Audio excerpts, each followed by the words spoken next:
Brother Randy here. Just doing some local running, and wanted to talk about a topic, and that is real estate. Now, Truth Never Told, about a couple of years ago, did a video called 30 Reasons to Get Out of Real Estate. And at that time, I was in South Jersey, and I had a single family dwelling that I mortgaged. And I also had a 3-family house in Newark. So I had a nice rental property, and they were both in very nice neighborhoods. And the problem was that I purchased these homes at the height of the real estate market.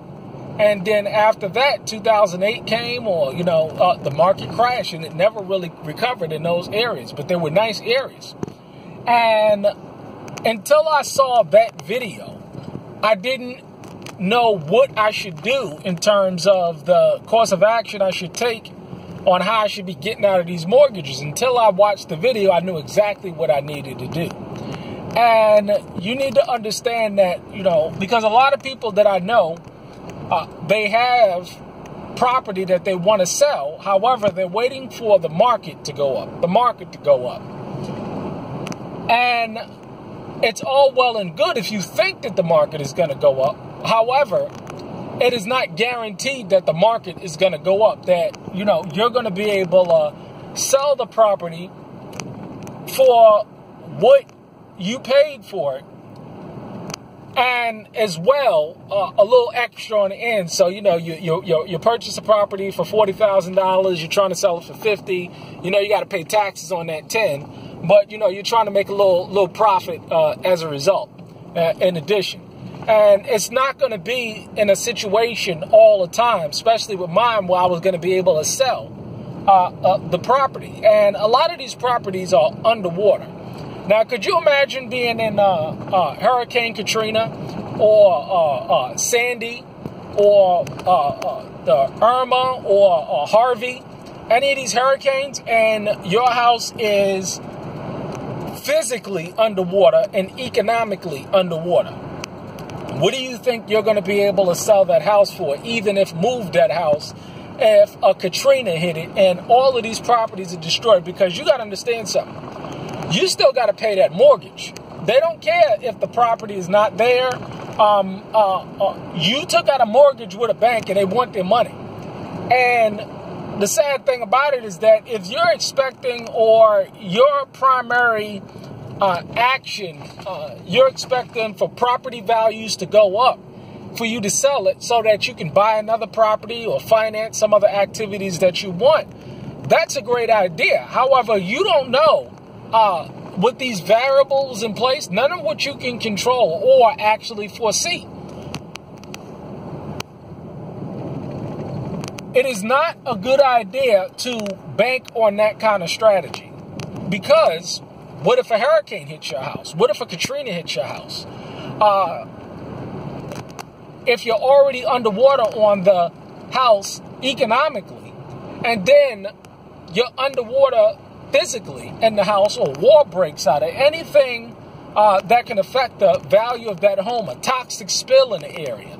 I was initially looking in West Virginia for property before I decided to look on over into Kentucky.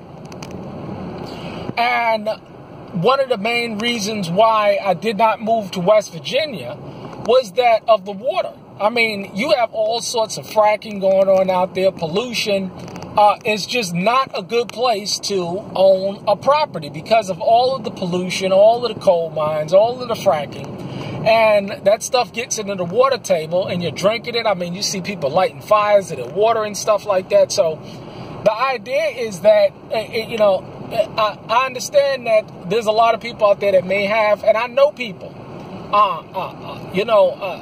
definitely that's in the world and just not in the faith, but, they have the same strategy. They just want to, sell the property and get a little profit out of it, or at least break even. And they're not going to be able to do that because of location. And as well as, you know, if you're mortgaged, then, you know, you may have your value of your property may have gone down. Now, what if you even own the property straight out? It's the same deal. You may have purchased the property for $10,000, put $10,000 worth of work in it, and you're still not able to sell it for $10,000. You may be able to at least sell it for $20,000, just getting your money back.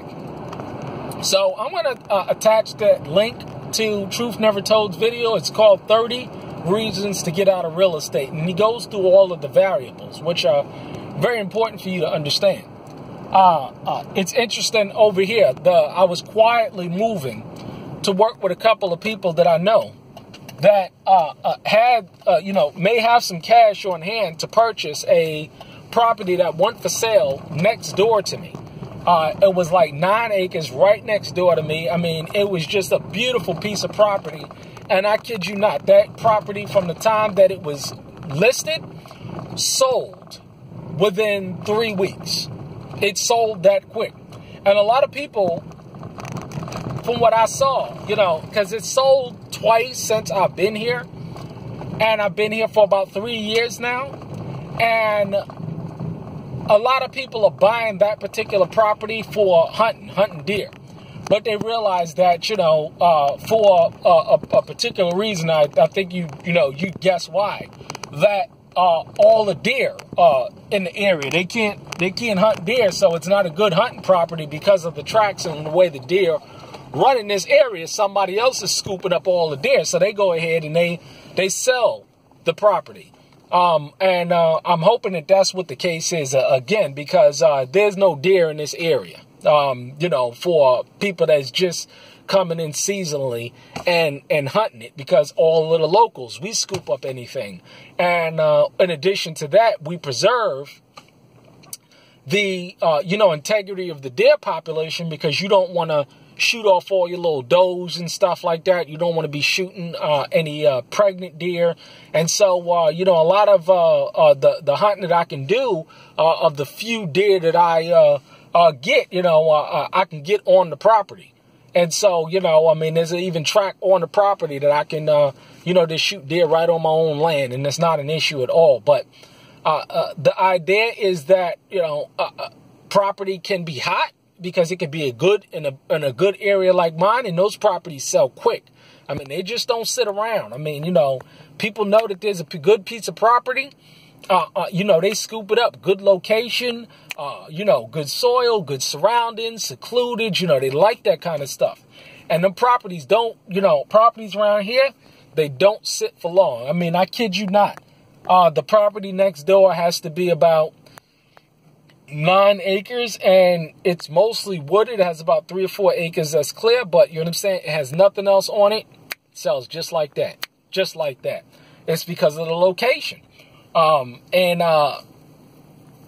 it's hard to get, you know, good property that is going to sit idle for a long time without somebody coming in and scooping it up. So these are just the different factors that you have to take into consideration if you are selling a piece of property. If you're buying a piece of property, it's all about location, location, location. It's about, you know, whether, you know, you have a mortgage on it or not, local conditions, things that can come up that's not under your control.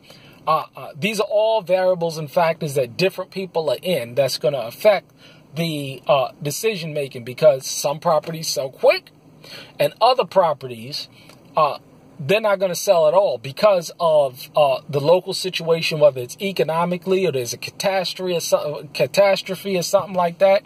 So you know, these are just different factors that you want to take into consideration if you're considering buying or selling land. And I'll put the link below. Excellent video. I mean, Truth Never Told.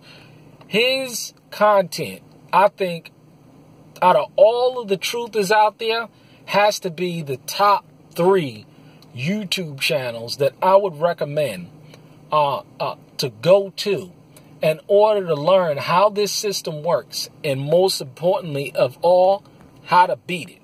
And he also did another video, 4 steps to walk away. I'm going to attach that one as well. 4 steps of walking away the system. And The best way to beat a system is just walk away from it. The best way to beat, because you have to be of the opposite consciousness as your enemy and as this system, this beast system.